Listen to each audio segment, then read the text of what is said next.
They didn't even open the box, just stared at it like it was dirty. "We don't eat your food," Marla said, her hands folded over her spotless cardigan like she was scared I'd poison them. I stood there on the porch with that cake, and for a second, I couldn't move. It was a chocolate bundt, glazed and dusted with cinnamon sugar, the same recipe I've used since David was 9. Back then, he'd beg me to bake it for every birthday, even when I tried to make fancier things. "No, the round one, Mom," he'd insist. "The one with the hole."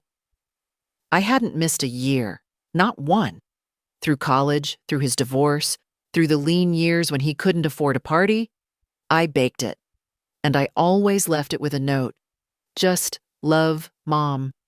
No guilt, no strings. But this time, when I rang the bell at their new place in Summer Grove, Marla opened the door, looked at the cake, then at me like I was a solicitor. "Oh, it's you." David wasn't even home, apparently. "He's out with colleagues," she said, without moving from the doorway. "But really, Ruth, we've talked about boundaries." I hadn't known we had.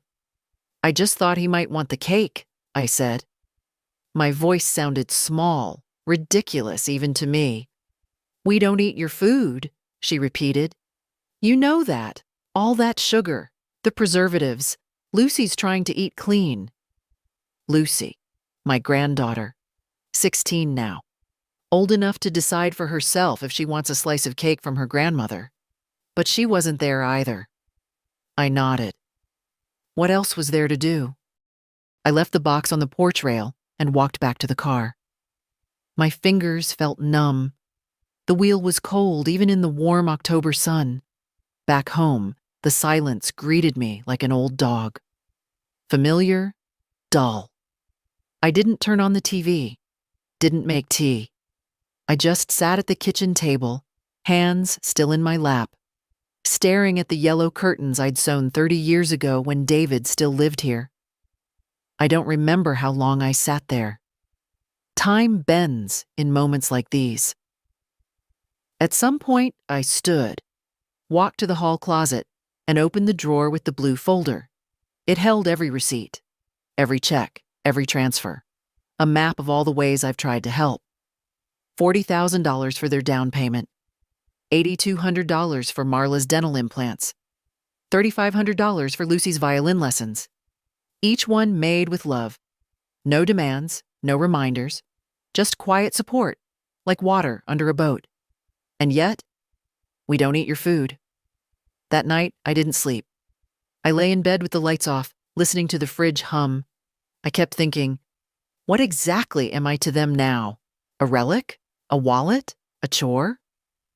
By morning, the answer was clear.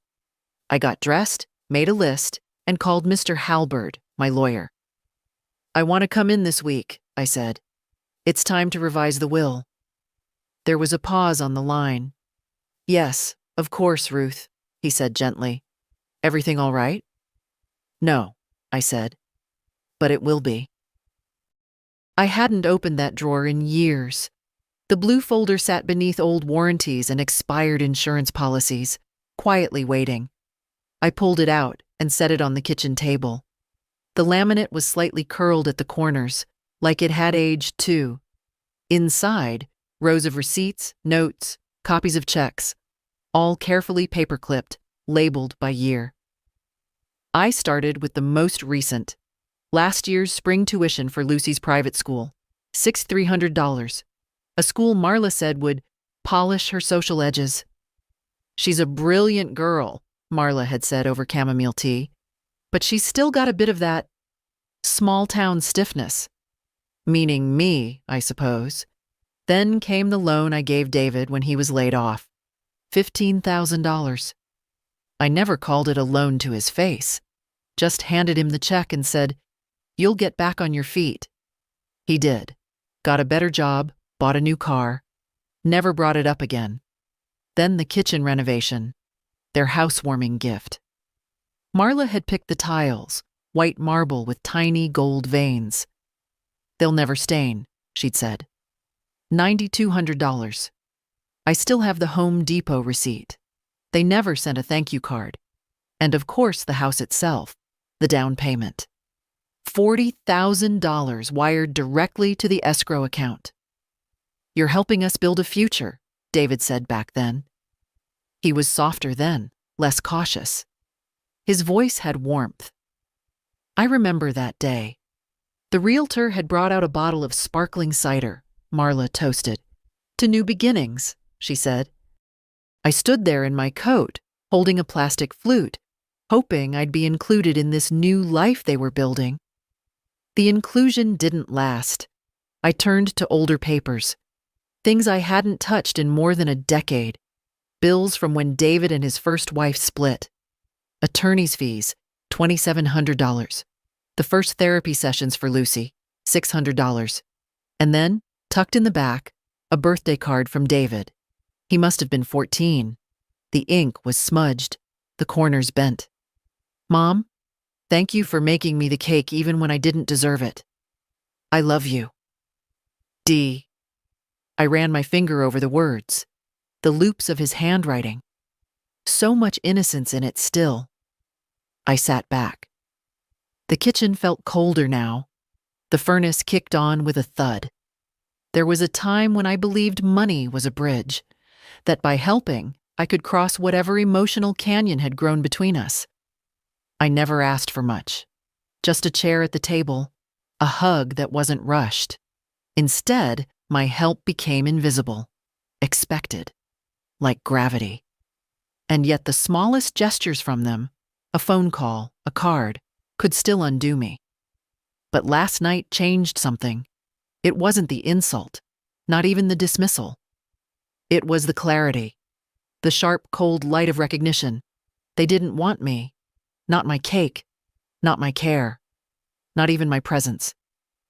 I stood, returned the folder to the drawer, but this time I placed it on top. This wouldn't be hidden anymore. Then I walked to the living room, picked up the phone, and dialed the number for Whitestone Bank. Hello, Mrs. Aldridge, the voice chirped. What can we help you with today? I'd like to review my automatic payments, I said, and cancel some of them. Certainly. Do you have the list? I have something better, I said. I have reasons. The bank manager's name was Calvin, young, brisk, always a little too cheerful, like someone who thought every problem could be solved with a friendly tone and a fresh password. Let's see here, he said, typing rapidly. You've got 8 recurring transfers. Shall I list them? I nodded, though he couldn't see me. Okay. Monthly mortgage contribution to Mr. David Aldridge, $2,500. Private school tuition to East Haven Academy, quarterly. Marla Aldridge's auto lease, $480 per month. Health insurance supplement. Oh, and utilities. Seems you're covering gas and electric too. He paused, clearing his throat. And there's a recurring grocery reimbursement, $350 monthly to David's household. That one started during the pandemic, I said. They said they were having trouble finding work. Yes, ma'am, he said quietly. Would you like to stop all of these? Yes. Another pause. The tapping slowed. All of them, Mrs. Aldridge? Yes, Calvin, I said. Everyone. Understood. I'll suspend all transactions effective immediately, but I'll need your signature on a confirmation. We can send it electronically. I'll come in. He didn't argue, just gave me a time.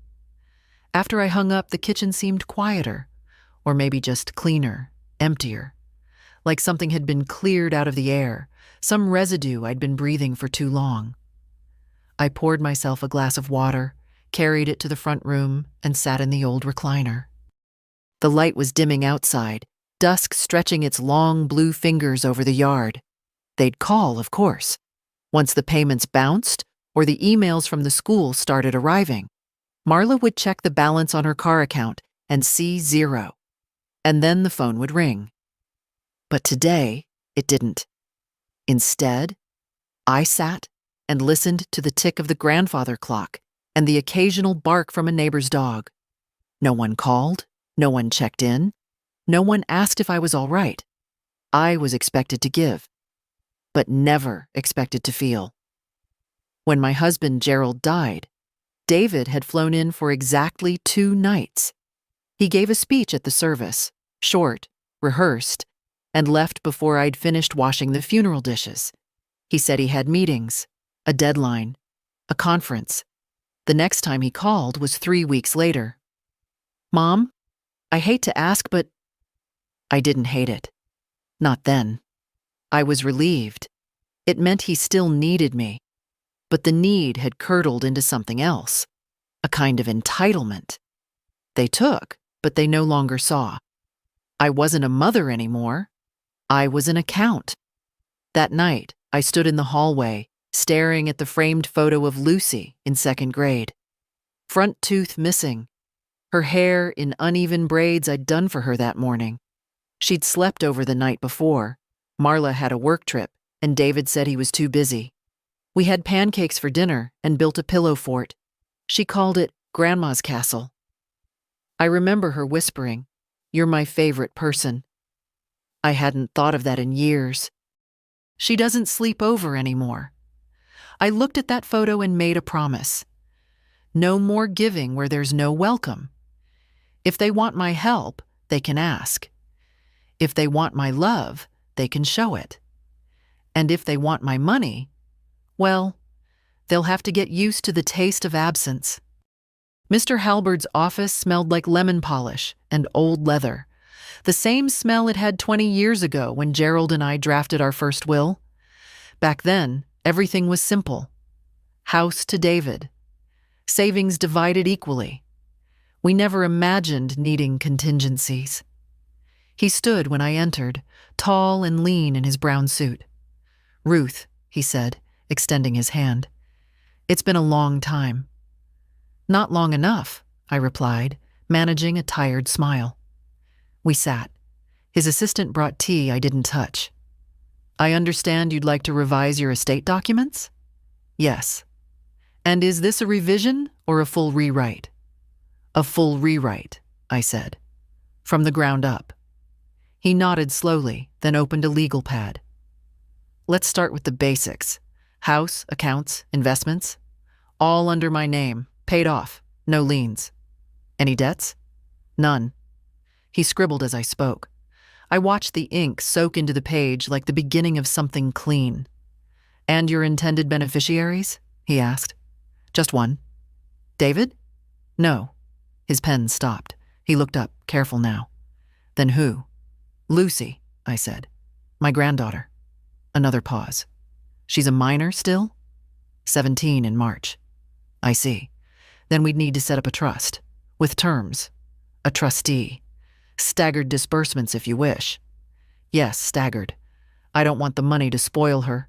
I just want it to protect her." He nodded again, resumed writing. "Would you like to explain the change in direction in case of contest?" "No," I said. "But I will leave a letter." "Understood." He didn't ask more. He'd known Gerald, known me, and perhaps sensed that whatever led me here wasn't sudden. It had only ripened. He moved to the keyboard, began entering figures from my folder. Bank balances, titles, my modest pension. "I also want to revoke all financial powers of attorney," I said. "David has one on file?" "We'll draft a revocation today." He looked up. "Ruth, this is a significant shift. Has something happened?" "Yes." He waited. "My cake wasn't welcome," I said simply. And to his credit, he didn't laugh. He just set down his pen and said, "Then let's make sure everything else you've made goes where it's truly wanted." That night, I opened the back closet where Gerald's coat still hung. His scent was long gone, but the fabric remembered his shape. I touched the shoulder, let my hand rest there. "Would you have done this too?" I whispered. The answer came not in words, but in the silence that follows truth. The transfer alert started at 7:42 a.m. The first was from East Haven Academy. Payment declined. Please update your billing information. Then the utility provider. Then the car lease company. By 9, they were all in my inbox, neatly lined up like soldiers reporting a quiet, bloodless coup. The phone rang at 9:14. David. I watched it blink twice before I picked up.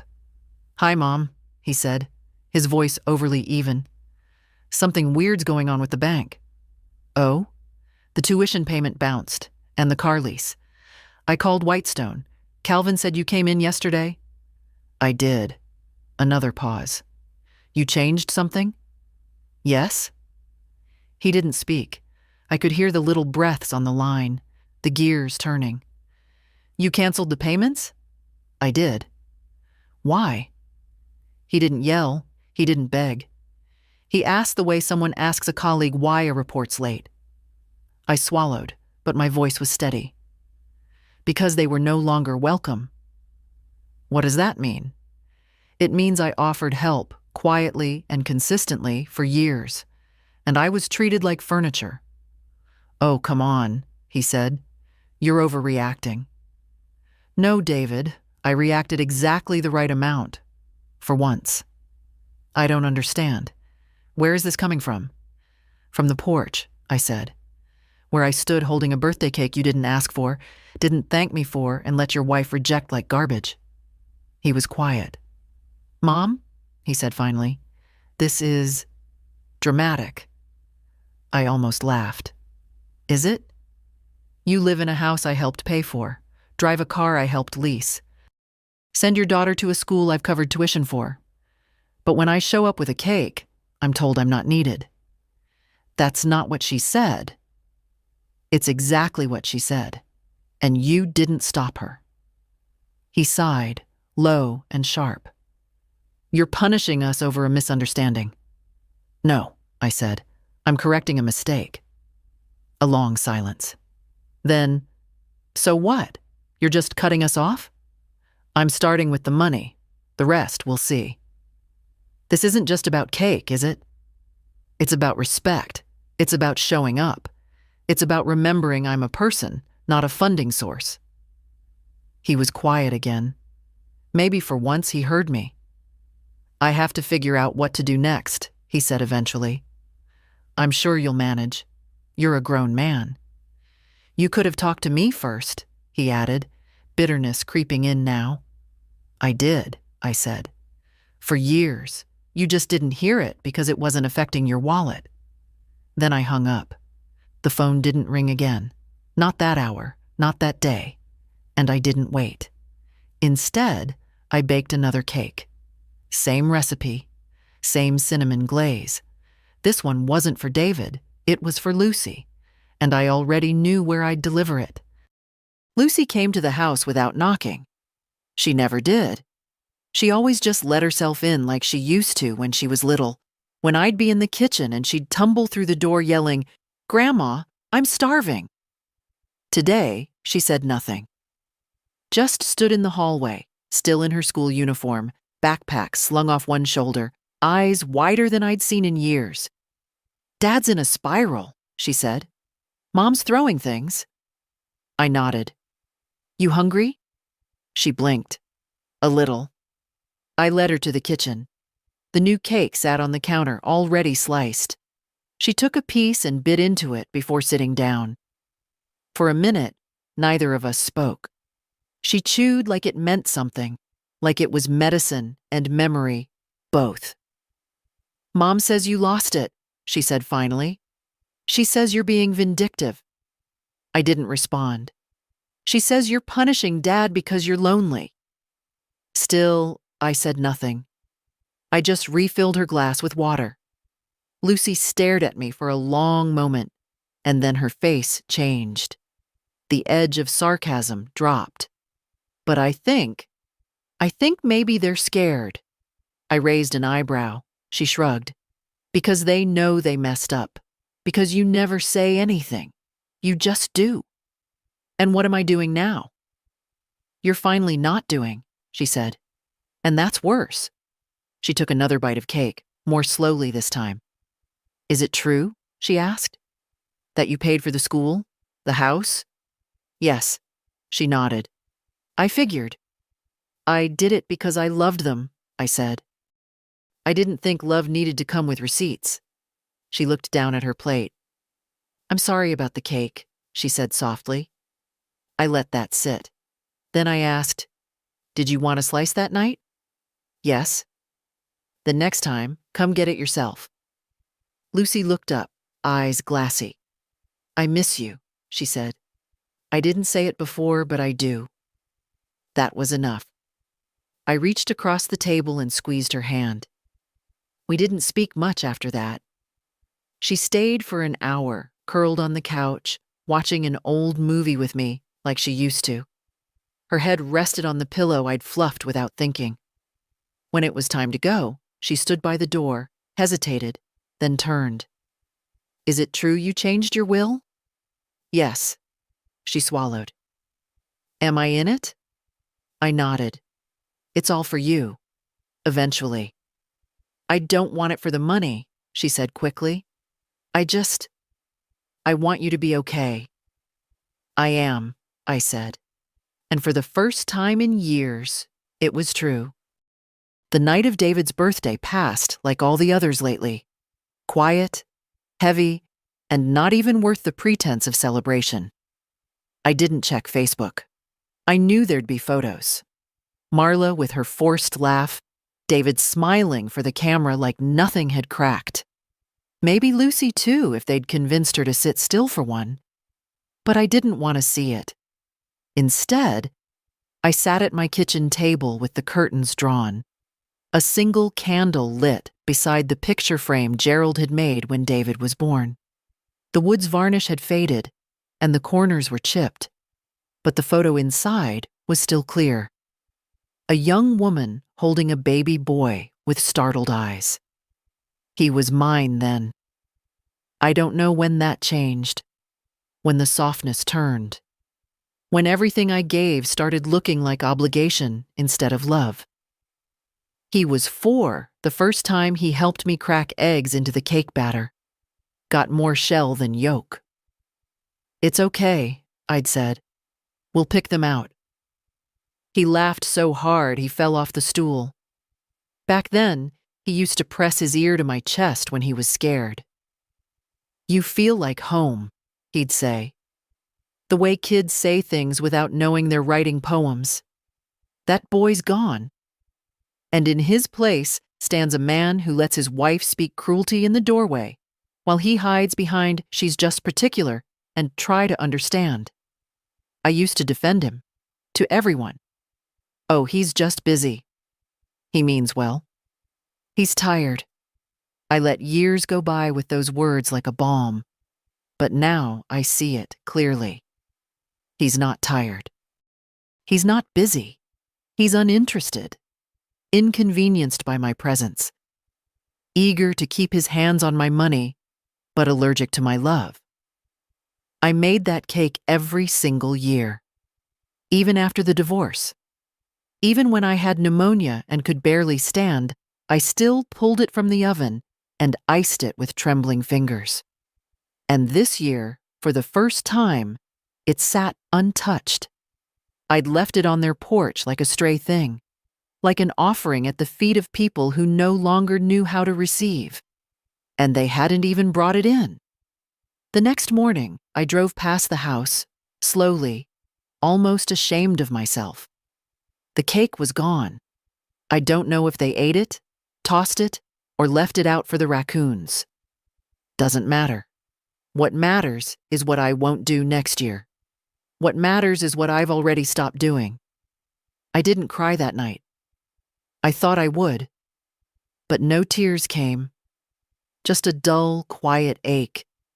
Like a bruise you keep forgetting until you move the wrong way. I sat there in the dark and thought about all the birthdays I'd hosted. David's pirate party when he turned 6. The cardboard swords. The cupcakes with skull rings. He'd run up to me with frosting on his cheek and yell, "Best birthday ever." Where did that boy go?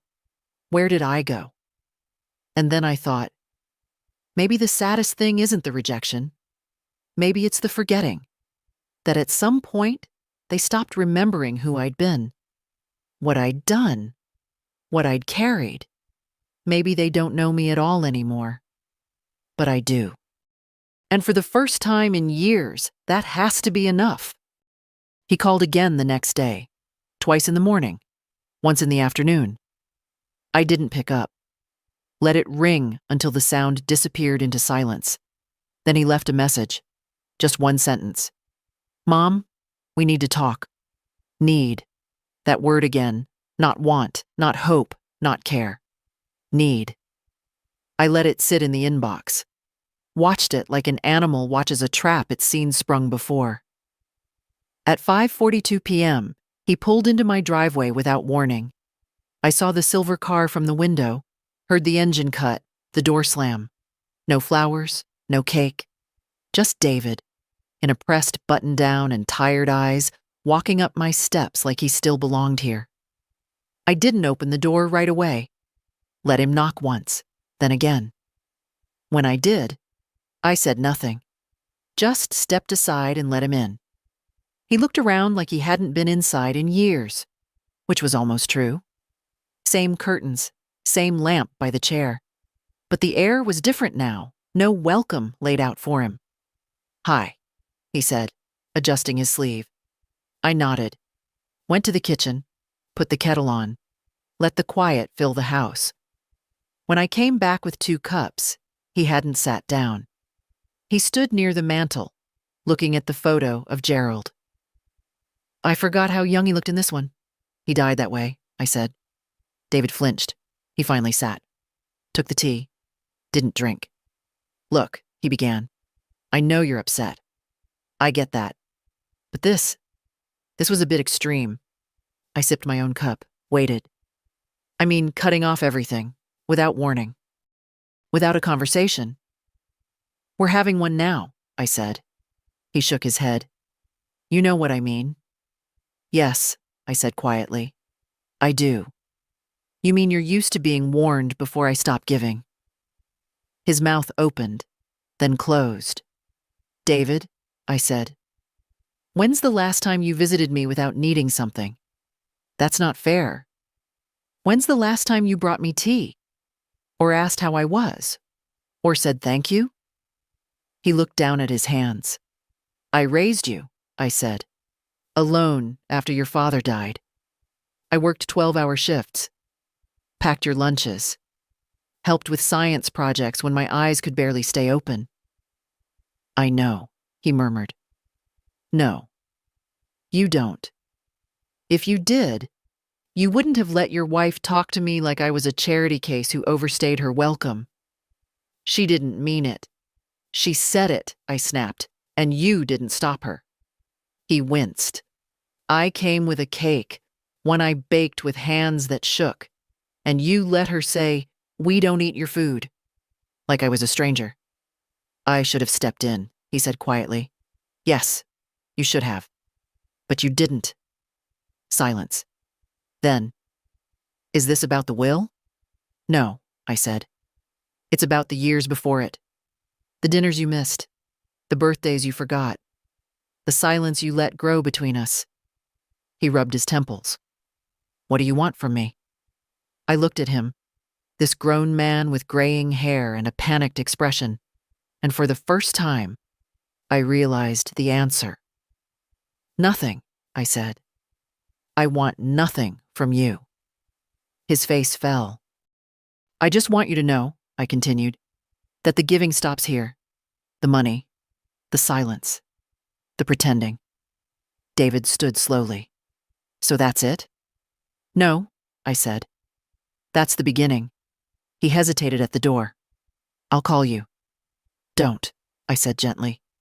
Not until you have something real to say. And then I closed the door behind him. The tea was still warm when I sat down. The cake box was heavier than I remembered. Maybe because this one wasn't about obligation or tradition or trying to earn a place at someone else's table. This one was for Lucy. I wrapped it in a soft cloth, placed it in the passenger seat, and drove across town just after dusk. Her school had let out, and I knew Marla would be working late. Tuesdays were always her client nights. David might have been home, but I wasn't knocking on their door. I had another idea. I parked 3 houses down and walked the rest of the way. Leaves rustled underfoot, and the breeze carried that sweet, dry scent of late autumn.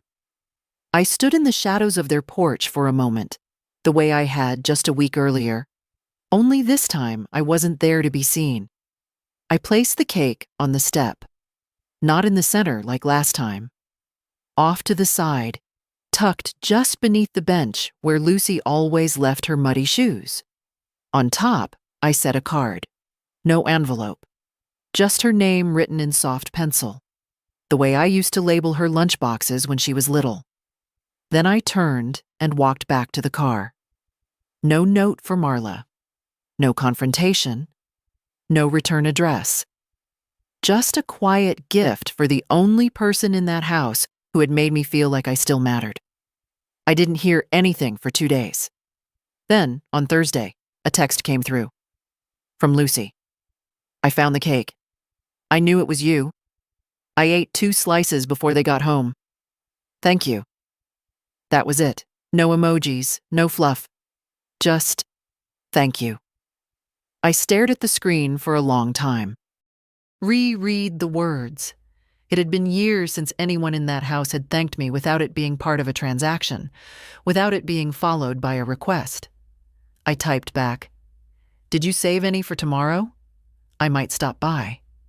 Her reply came almost instantly. "If you come, I'll make tea." So I did. I went the next day, just before sunset. She met me at the side gate, pulled me through the back garden and into the sunroom where no one else ever went. We sat cross-legged on a throw rug, a chipped mug in each of our hands, the leftover cake between us on a napkin. "I didn't tell them," she said. "You don't have to. They wouldn't understand." "No," I said. "They wouldn't." She picked at the crumbs. "I want to be different," she whispered. "From them." I didn't speak, just reached over and pushed a curl behind her ear, the way I did when she was 5. "I want to remember this," she said. "You will." And I think she will. Because not all things need to be big to be remembered. Sometimes the smallest acts, shared cake in a quiet room, a mug of lukewarm tea, become anchors in the stories we carry. We didn't talk about the will. We didn't talk about what had changed. We just sat there, 2 people who still saw each other, 2 people who still knew the language of care. The door to the attic hadn't been opened in 6 years. The key was still in the drawer under the microwave, wedged between a rubber band ball and an expired coupon for lawn fertilizer. I almost laughed when I found it. The stairs creaked in protest as I climbed. Up there, the air smelled of dust and pine insulation. The kind Gerald used to insist was the only kind worth the price. I pulled the chain on the single bulb. Light blinked twice before settling. Boxes lined the walls, some labeled in my own careful script. David's toys, old curtains, Gerald's tools. Like small grave markers of things no longer needed. I moved slowly, sliding boxes aside until I found what I came for. The toolbox. Red. Scratched. Heavy. I hauled it down the steps one at a time, careful not to catch my heel. In the kitchen, I spread its contents across the table. A screwdriver with a cracked handle, a roll of duct tape, 3 rusting nails, a faded measuring tape. That afternoon, I fixed the loose cabinet door myself. The next morning, I called a handyman to reseal the windows. Then, someone to check the roof. A plumber for the leaky faucet. A painter to touch up the chipped trim in the hallway. I didn't tell anyone, didn't ask for help, didn't wait to be noticed. I just did it. For myself. The changes were small, but each time I walked through a room, something felt steadier, like the house was remembering it was mine. I rearranged the living room, moved Gerald's old recliner by the window so I could read in the afternoon sun, donated 3 boxes of David's trophies and broken toys to a local shelter. One night, I stood in the center of the kitchen and just breathed. The silence wasn't empty anymore. It was mine. And I began to think. Maybe I hadn't been lonely all these years. Maybe I'd just been muted, flattened by the weight of giving too much and asking too little. Maybe I wasn't rebuilding a house. Maybe I was reclaiming a life. I started baking more. Not just cakes. Muffins, biscuits, the kind of breads that made the whole house smell like a memory. I gave a pie to Mrs. Pennington across the street. She brought back a jar of plum jam. I left a basket of rolls on the front porch for the mailman. He left a note. Best delivery I've had in years. Thank you. I planted winter herbs in the kitchen window. Bought myself a new teacup with a pattern I liked, not the one Marla once said was classier. I stopped apologizing when I didn't answer the phone. And I stopped explaining why. No one asked anyway.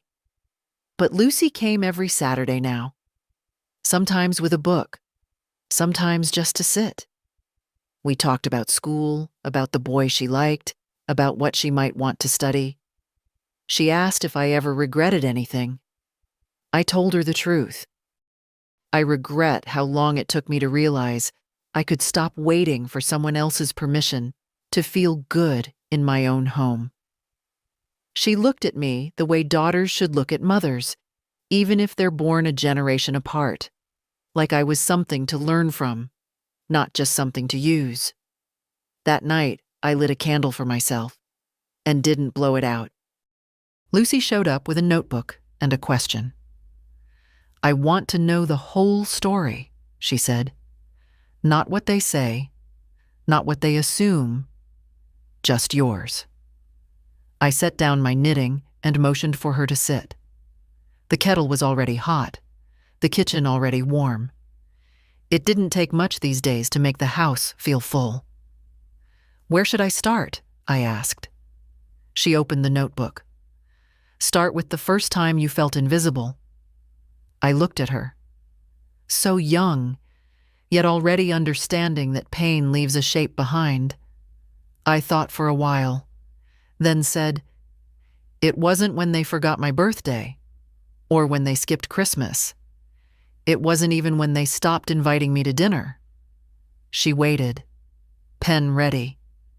It was when they talked about me like I wasn't in the room, like I couldn't hear, like my silence meant I didn't feel.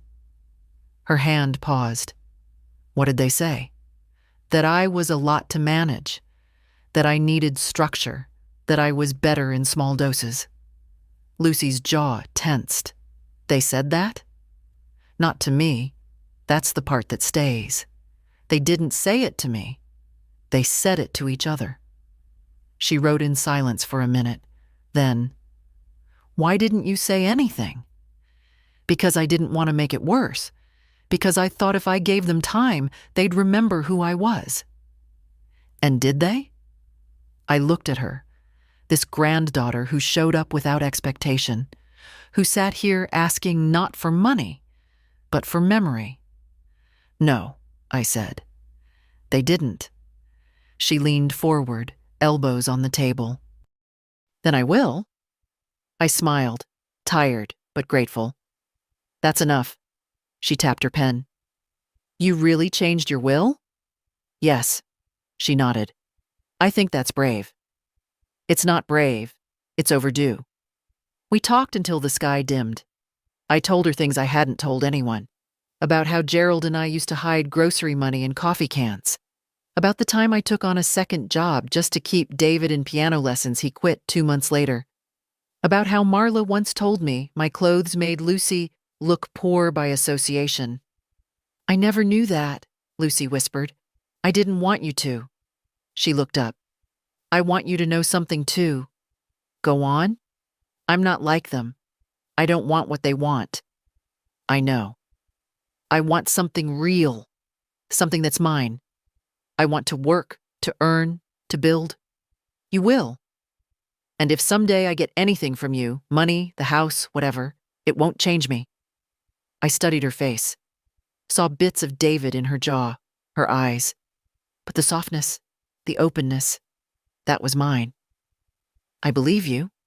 She reached into her bag, pulled out an envelope. I wrote you something, she said. Not because I had to, just because I wanted to. I opened it after she left. A letter. Simple. Honest. Grandma, you are the reason I know what kindness looks like. You are the reason I trust my instincts when something feels wrong. You are the reason I believe people can be both strong and soft. I don't care about the money. I care about the woman who gave it meaning. I love you. Always. Lucy. I folded it slowly. Set it next to the photo of Gerald. The two things I wanted most in life, respect and legacy, had finally come home, and they wore her handwriting. On David's birthday, I sent a card, just a plain one. No glitter, no poem, no money tucked inside. I wrote 3 words. Think of the cake. I didn't sign it, didn't have to. The handwriting was unmistakable. The message, too. It arrived 2 days late, on purpose. I knew Marla sorted the mail. I imagined her standing over the recycling bin, card in hand, wondering if it was some veiled apology, or worse, a provocation. I hoped she read it 3 times trying to parse its meaning. David wouldn't say anything, not right away. But he'd think about it. He'd see those words and remember the box on the porch. The way he didn't stop her. The way he closed the door. He'd think about the frosting he never tasted. The woman he never thanked. The account that suddenly stopped paying. Think of the cake. It wasn't just about dessert. It was about memory. About who you become when you think no one's watching. About how love, when ignored long enough, turns into a mirror no one wants to look into. I didn't want revenge. I wanted awareness. Let them sit with it. Let them replay that moment in their heads. The way I did for days. The truth is, I didn't send that card for them. I sent it for myself. Because sometimes you have to mark a turning point. Not with a scream, but with a whisper that lands like a stone in a still pond. I went for a walk that day. Through the park where I used to take David as a boy. The swings were still there, though the paint had peeled and the chains had rusted. Children screamed with delight. Mothers scrolled their phones. No one recognized me.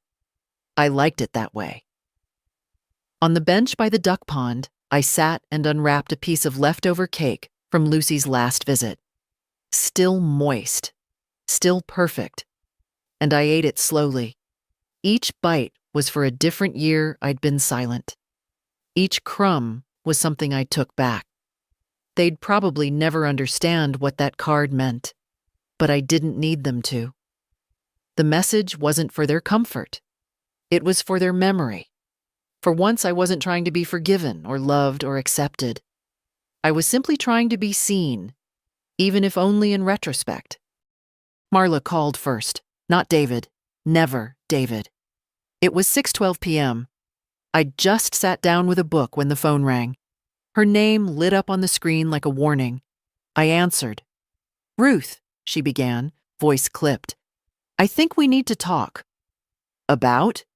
"This game you're playing." I said nothing. She huffed. "The card, the payments, the trust fund. Lucy told us everything." "She told you the truth," I said. There was a pause. "You really left everything to her?" "Yes." "You realize how irresponsible that is?" "No," I said. "I realize how overdue it was." Another pause, longer this time. "You're punishing us." "No, I'm remembering myself." "Don't get dramatic." "You didn't mind when I was dramatic with my checkbook." That landed. I heard her shift. "This isn't just about cake," she snapped. "No. It's about respect and silence. and years of pretending I didn't notice how you rolled your eyes at everything I said. You never wanted me there, I said, calm as still water. And now you don't want to live without what I gave. Well, here we are. I don't think David deserves this. I know you don't. And Lucy, she's just a child. She's 17, old enough to see what kindness looks like and what it doesn't. You're setting a dangerous precedent, she said coldly. Yes, I said. I'm showing her that women don't have to keep bleeding just to keep the peace. Click. She hung up. I sat there for a while, listening to the silence she left behind. It was deeper than usual, like the house itself was nodding. Later that night, Lucy called. I'm sorry, she said. She read my notebook, took it from my bag. It's not your fault.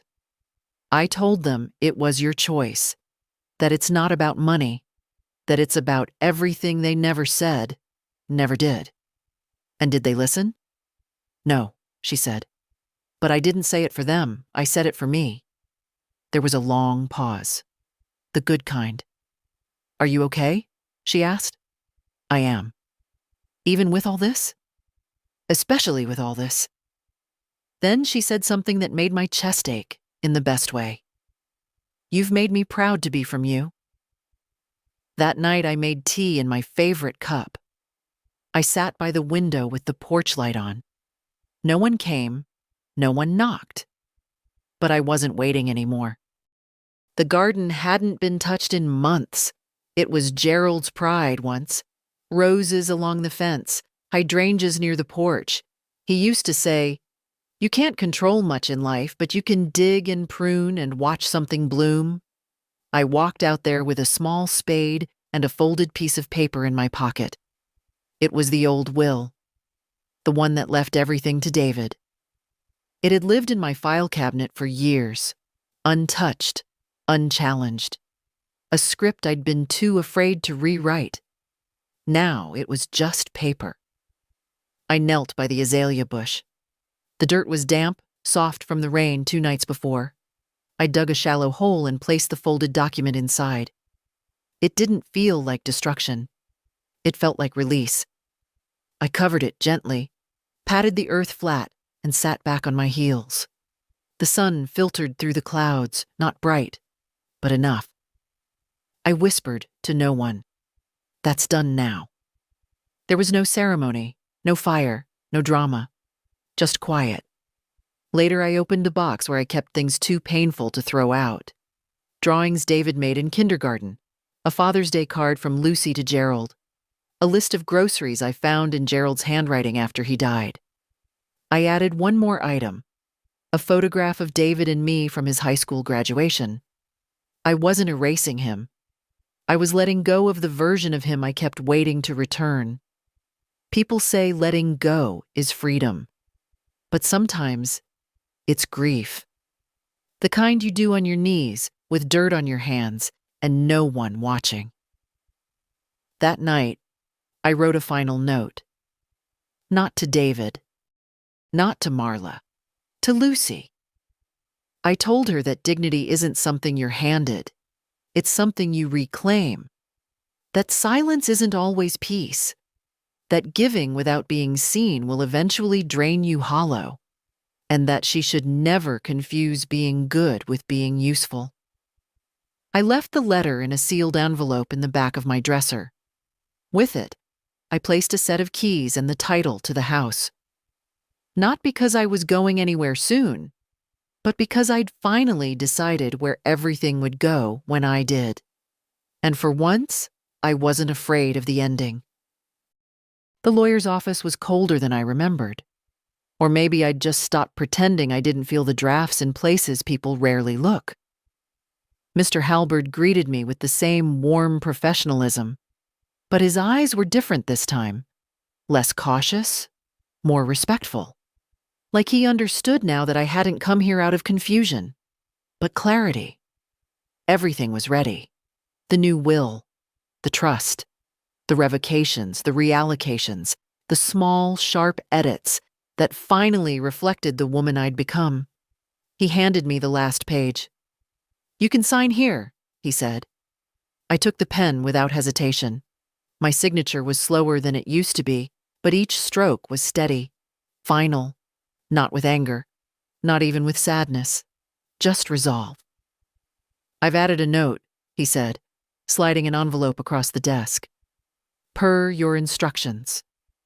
He didn't ask what it said, but I knew he'd read it if David ever showed up with questions, and I knew what he'd find inside. If they want to know why, tell them about the cake. The drive home felt different, lighter. I stopped at the corner market, bought 1 peach, a loaf of bread, and a bouquet of flowers. Not because anyone was coming, not because I needed to impress anyone, just because I liked having flowers on the table. At home, I swept the porch, watered the herbs, and folded the last load of laundry. Then I sat by the window. Lucy came after sunset. No text, no call. She just appeared, holding a container of lentil soup she'd made herself. "It's not as good as yours," she said. "It doesn't have to be." We ate in silence, and it was the best kind. The kind where everything's already been said, but nothing feels unfinished. Before she left, she turned to me at the door. "They still don't get it," she said. "They don't have to. They think you'll change your mind. I won't." She hesitated, then reached into her coat pocket and handed me a slip of paper. A single sentence scribbled in her handwriting. "You made me see what love looks like when it refuses to disappear." I nodded, folded it once, and tucked it into the drawer where I kept important things. That night, I turned off the porch light without waiting for anyone. No call came, no apology, no grand gesture. And I didn't need one. Because this story didn't end with a door closing. It ended with me standing on my own porch, holding nothing but my own name again, and realizing it was enough. And if you've ever been made to feel small in a life you built, if you've ever sat at a table and realized your seat was only there when you were useful, then I hope you'll do what I did. Look at what you've given. Then look at what you've received. And if the math doesn't add up, recalculate. If this story meant something to you, share it. Leave a comment. Let someone else feel a little less alone.